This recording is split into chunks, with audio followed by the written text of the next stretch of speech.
These semicircles in the dirt might not look like much, but they have the power to regreen entire landscapes and bring back lost ecosystems. The Maasai community is already using this technique with amazing results, turning this into this. We wanted to find out how it works and went into the heart of Kenya to help return life to a landscape that was thought to be lost. We're Planet Wild. Welcome to Mission 20. Did you know that 60% of all species on Earth live here? It may just look like dirt, but soil is one of the most essential building blocks of healthy ecosystems, hosting countless organisms, recycling nutrients, storing water, providing minerals, and keeping the planet cool by stashing away 80% of all carbon on land. But right now, the world's soil is in crisis. 1/3 of it is already degraded, and scientists estimate this number could rise to 90% by 2050 if nothing is done. Luckily, one of the most effective solutions is surprisingly simple. We sent Rishala from Planet Wild to a Maasai community in Kenya to learn about a genius way to restore degraded soil in a place where it's most needed. Southeastern Kenya has some of the most incredible wildlife in all of Africa.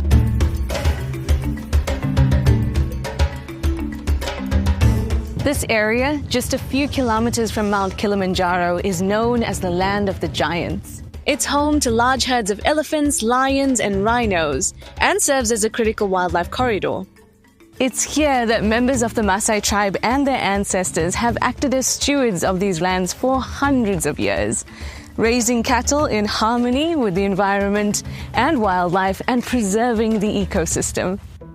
The landscape here is naturally hot and dry. But with rising temperatures, droughts are now getting longer than they used to, and rains are becoming less reliable. Huge portions of land are reaching a tipping point, where they dry up so much that they lose the very ability to absorb water, even when there is rain. A vicious cycle. It may be a bit counterintuitive, but hot, dry soil like this is really bad at soaking up water. That's because the top forms a hard, impenetrable layer. What's more, if the soil microbes die, wax-like substances build up, causing the soil to become hydrophobic, meaning that it actively repels water. You can get a sense of just how hydrophobic the soil is by measuring how long it takes for a single glass of water to be absorbed. These cracks in the landscape show when rain has washed over it instead of being absorbed into the ground. And when this happens, it washes away even more nutrients and what little vegetation is left.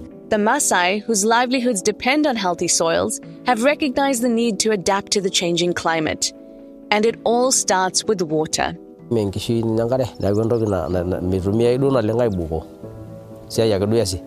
As the water dries up, so does their primary source of income. Cattle can't be kept, families can't be fed, and people leave. The Maasai way of life, their culture, traditions, and custodianship over these lands could be lost. So if we want to restore the land, we need to restore the soil's ability to absorb and retain water. And we're meeting with the people who have perfected a genius way of doing just that. Just Dig It has been restoring land in Africa for the last 15 years. As an international organization, they are working closely with the local Maasai here in Kenya to help them reclaim their lost land. It all starts with a semicircular pit called a bund. It's designed to control the flow of water. Globally, farmers have been using water bunds before to help grow crops, but conservationists have realized that they have the power to regreen entire ecosystems. And the best part, you don't need expensive technology, meaning this method can be replicated across the world. Okay, I'm an absolute novice when it comes to building a bund, but I do know it's more than just digging a hole. So I asked Frida from Just Dig It to give me a lesson.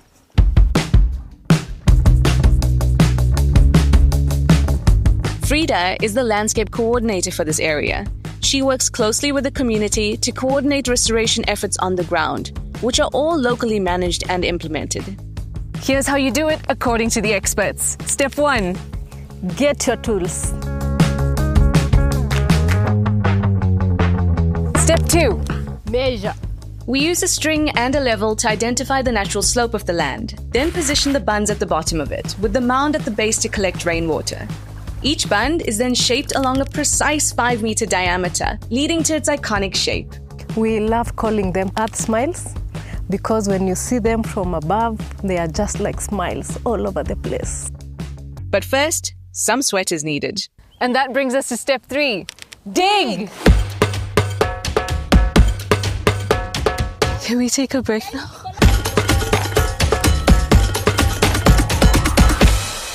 And we're done! You are not done. To kickstart the recovery process, we're adding some native grass seeds and temporarily covering them with thorny branches to protect from curious wildlife. Ah! Very thorny. Now we're done. Even as a novice digger, I was able to complete one earth smile in just about 1 hour. It's tiring, but fast and effective. It's incredible to think about how in just a few months, it will go from this to this. A tiny plot of restored biodiversity. Now we just have to repeat the process. A lot.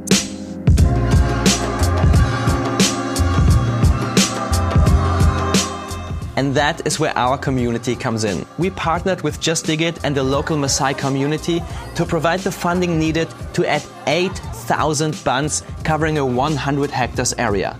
A massive undertaking that will retain 2 billion liters of water over the next 20 years. The funding pays for 2 years of salaries for local staff, covering project management, community training, and long-term monitoring, as well as all the equipment and logistics needed. The energy level here is amazing. We're more than 100 diggers, and each one is motivated and energized to be here. It's incredible to imagine that just in a few weeks, there'll be thousands of bunds. Once the digging and seeding is done, a beautiful chain reaction happens. Rain collects inside thousands of slopes, allowing the dry soil to slowly soak up the water again. Seeds sprout and drive their roots deep into the hardened earth, breaking it up bit by bit and restoring its original sponginess. Meanwhile, myriads of life forms start to flourish again, providing the nutrients for above-ground vegetation to spread, which then protects the land from erosion and provides shade that lowers the surface temperature and increases humidity. Within just 4 years, the soil and the ecosystem can be fully restored. The transformation is so amazing that we can even see it from space. But the most mind-blowing thing about the bunds is that they have the potential to change the weather. During photosynthesis, plants release water into the air, which provides a cooling effect. Other particles also get released, and on a large enough scale, Just Dig It predicts that their bunds could even help create clouds and increase rain. So right now, bunds are helping landscapes to adapt to less water. But in the future, they may improve climatic conditions to support more life. Just under a year ago, this landscape was devoid of life. But now, the soil is teeming with nutrients, moisture, and up to 40,000 different microorganisms. When we came here, the vegetation was around 0.1%, and now it has improved to almost over 40%. And we hope for a 70% in the next season. Grasses, native perennials, animals, big and small, have all started to come back.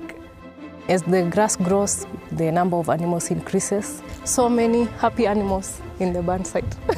And one happy feeder too. Yes. And of course, it's not only the wildlife that benefits, but the community too. The Maasai communities have become champions for band restoration, and more communities are adopting these very simple techniques through living in harmony with their land and also through sustainable land use and grazing. It still amazes me to see that so much is possible when we apply the right tools and methods. But the one thing that I have learned through 20 rewilding missions so far is that for any problem we're facing, there is a solution somewhere. We founded Planet Wild to highlight and support the best of them.